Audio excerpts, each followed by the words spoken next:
குதிரை பேரத்தை செய்கிறது யார்? விஜய் அரசாங்கம் என்றைக்கும் கழுவக்கூடிய ஒரு சூழ்நிலை இருக்கிறது. ஒரு சீட்டுக்கட்டு போலதான் விஜய் அரசு இன்றைக்கு இருக்குது. இந்த அரசை சீர்குலைப்பதற்கு, இந்த ஆட்சியை கவிழ்ப்பதற்கு திராவிட முன்னேற்ற கழகம் சதி செய்வதாக ஒரு நகைச்சுவையை அரங்கேற்றி வருகிறார்கள். 35 கோடி பேரம் பேசப்பட்டது, 50 கோடி பேரம் பேசப்பட்டது, இவர்களை இன்றைக்கு நாங்கள் கைது செய்திருக்கிறோம் என்று ஒரு நாடகத்தை இன்றைக்கு அரங்கேற்றிருக்கிறார்கள். குதிரை பேர அரசியலை திராவிட முன்னேற்ற கழகம் முன்னெடுத்திருக்கிறது என்கின்ற ஒரு போலியான குற்றச்சாட்டை, ஜம்புக்காலத்தில் வடிகட்டிய பொய்யை நேற்றைக்கு மாண்புமிகு அமைச்சர் திரு நிர்மல்குமார் அவர்கள் தனது பேட்டியின் வாயிலாக தெரிவித்திருக்கிறார். மாண்புமிகு விஜய் அவர்களுடைய அரசு என்பது 150, 160 தொகுதிகளில் வென்ற ஒரு இமாலய சாதனை படைத்த ஆட்சி அல்ல, மைனாரிட்டி ஆட்சி.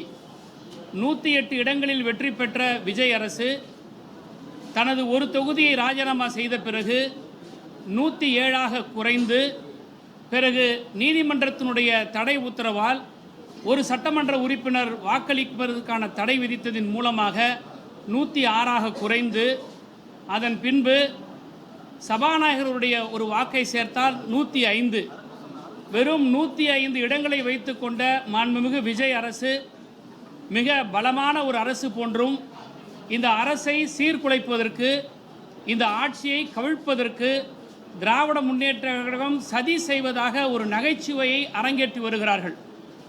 ஒரு பலமாக இருக்கக்கூடிய அரசாங்கத்தை கவிழ்ப்பதற்காக நடவடிக்கை மேற்கொள்ளுகிறார்கள் என்று சொன்னால் அது பார்க்கப்பட வேண்டிய ஒன்று. சாதாரண ஒரு பாமர மக்களுக்கு கூட தமிழ்நாட்டில் இன்றைக்கு தெரியும், விஜய் அரசாங்கம் என்றைக்கும் கழுவக்கூடிய ஒரு சூழ்நிலை இருக்கிறது என்றுதான் யார் வேண்டுமானாலும் அரசியல் புரிதல் உள்ளவர்கள் எல்லோருக்கும் தெரியும். அது ஒன்றும் ஒரு பெரிய எஃகு கோட்டையில் இருக்கக்கூடிய ஒரு கோபுரம் அல்ல, ஒரு சீட்டுக்கட்டு போலதான் விஜய் அரசு இன்றைக்கு இருக்குது. ஒரு காத்தடித்தால் கூட சரிகின்ற நிலையில் தான் இருக்குதே தவிர அவர்கள் பலமாக ஆட்சியோ அதிகாரமோ அவர்களுக்கு இல்லை. எனவே அதை மறந்து தினம் தினம் இவர்கள் திராவிட முன்னேற்ற கழகத்தின் மீது குற்றம் சுமத்துகிறார்கள். குதிரை பேரத்தை செய்கிறது யார்? இன்றைக்கு விஜய் சர்க்கார் குதிரை பேர சர்க்கார் என்று நாங்கள் குற்றம் சாட்டுகிறோம்.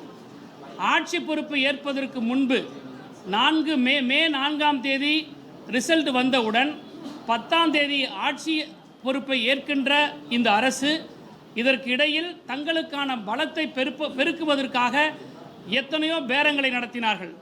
அதில் ஒன்றுதான் மே 7ஆம் தேதி அமமுக கட்சியை சேர்ந்த சட்டமன்ற உறுப்பினரை முகத்தை மூடிக்கொண்டு இனோவா காரில் அவரை வந்து சந்தித்தது உண்மையா இல்லையா என்பது நாட்டு மக்களுக்கு தெரியும். அதை பற்றி இன்று வரை வாய் திறந்து பேசாமல் இருப்பது விஜய் அரசாங்கமும் திரு மாண்புமிகு விஜய் அவர்களும்.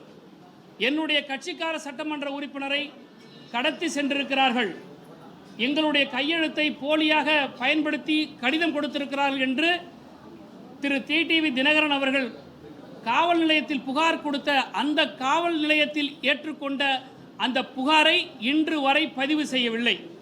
ஆனால் நேற்றைக்கு ஒரு நாடகத்தை அரங்கேற்றி திராவிட முன்னேற்ற கழகத்தை சார்ந்த முன்னாள் அமைச்சர் அவற்றுக்கு தொடர்பு இருக்கிறது என்று போலவும் 3 பேரை கைது செய்து, இதோ பார் திமுக குதிரை பேரம் செய்வதற்காக முயற்சி செய்தார்கள், எங்களுடைய சட்டமன்ற உறுப்பினரை விலைக்கு வாங்க பார்க்கிறார்கள், 35 கோடி பேரம் பேசப்பட்டது, 50 கோடி பேரம் பேசப்பட்டது, இவர்களை இன்றைக்கு நாங்கள் கைது செய்திருக்கிறோம் என்று ஒரு நாடகத்தை இன்றைக்கு அரங்கேற்றிருக்கிறார்கள்.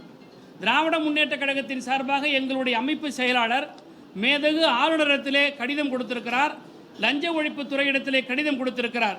என்ன காரணம்? 7ஆம் தேதி அமமுக கட்சியினுடைய சட்டமன்ற உறுப்பினரை நீங்கள் வலுக்கட்டாயமாக கடத்தி சென்றிருக்கிறீர்கள், அது ஒரு குற்றச்சாட்டு. அதன் பிறகு சட்டமன்றத்தில் 144 வாக்குகளை எப்படி பெற முடிந்தது? அதிமுக எல்லா கட்சியினுடைய தலைவர்களையும் போய் விஜய் சந்தித்தார், எல்லா கட்சியினுடைய தலைவர்கள் விஜய் சந்தித்தார். ஆனால் அதிமுகவினுடைய பொதுச் செயலாளர் எடப்பாடி பழனிசாமியை சந்திக்காமல் அவர்களிருந்து கருத்து வேறுபாடு காரணமாக பிரிந்திருக்கக்கூடிய அந்த குழுவை சென்று சந்தித்தது குதிரை பேரமா இல்லையா? ஒரு கட்சித் தலைவர், அதிமுகவினுடைய கட்சித் தலைவர் கொடுத்த அந்த கொறடா உத்தரவை மீறி சட்டமன்றத்தில் 25 சட்டமன்ற உறுப்பினர்கள், அதிமுகவை சேர்ந்த சட்டமன்ற உறுப்பினர்கள் விஜய் அரசாங்கத்திற்கு வாக்களித்ததனுடைய பேரம் என்ன? எதற்காக அவர்கள் வாக்களித்தார்கள்? அவருடைய கட்சி தலைவர் இந்த தீர்மானத்துக்கு எதிராக வாக்களிக்க வேண்டும் என்று உத்தரவு பிறப்பித்த பிறகும் கூட அவையில் 25 பேர் வாக்களித்ததற்கு கைமாறியது என்ன என்பதை விஜய் விளக்க வேண்டும். 10 அமைச்சர்களை நான் தருகிறேன், 20 பேருக்கு வாரியங்களை தருகிறேன் என்று பொய் வாக்குறுதியை கொடுத்து திரு விஜய் அவர்கள் அதிமுகவிலிருந்து ஒதுங்கி நின்ற அந்த குழுவிடம் பேசி பிறகு சட்ட சிக்கல் ஏற்பட்டுவிடும் என்ற ஒரே காரணத்திற்காக பின்னங்கால் பிடர அவர்கள் தங்களுடைய அரசியல் நகர்வுகளை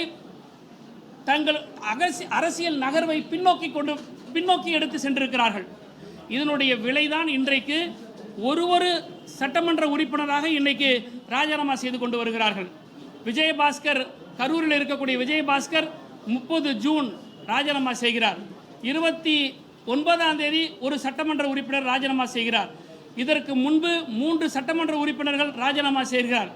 இதுக்கு எல்லாத்துக்கும் முத்தாய்ப்பாக தமிழ்நாட்டினுடைய அரசியல் வரலாற்றில், ஏன் இன்னும் சொல்லப்போனால் இந்திய அரசியல் உலகில் மிக நம்பிக்கைக்கு பாத்திரமான மறுமலர்ச்சி திராவிட முன்னேற்ற கழகத்தினுடைய தலைவர் அண்ணன் வைகோ அவர்கள் வெளிப்படையாக சொல்லியிருக்கிறார். நான் முதல்வரை சந்தித்தேன், 27 ஜூன் என்று சொல்லுகிறார். நான் முதல்வரை சந்தித்தேன், நாங்கள் இருவரும் தனியாக 1 மணி நேரம் பேசினோம். திராவிட முன்னேற்ற கழகத்தின் உதயசூரியன் சின்னத்தில் நின்று வென்ற அந்த 2 பேரை ராஜினாமா செய்ய சொல்லுங்கள், தேர்தல் வரும், நான் வந்து பிரச்சாரம் செய்து வெற்றி பெற செய்கிறேன் என்று முதல்வர் திரு விஜய் சொன்னதாக வைகோ அவர்கள் பகிரங்கமாக சொல்லியிருக்கிறார். இது என்ன குதிரை பேரம்?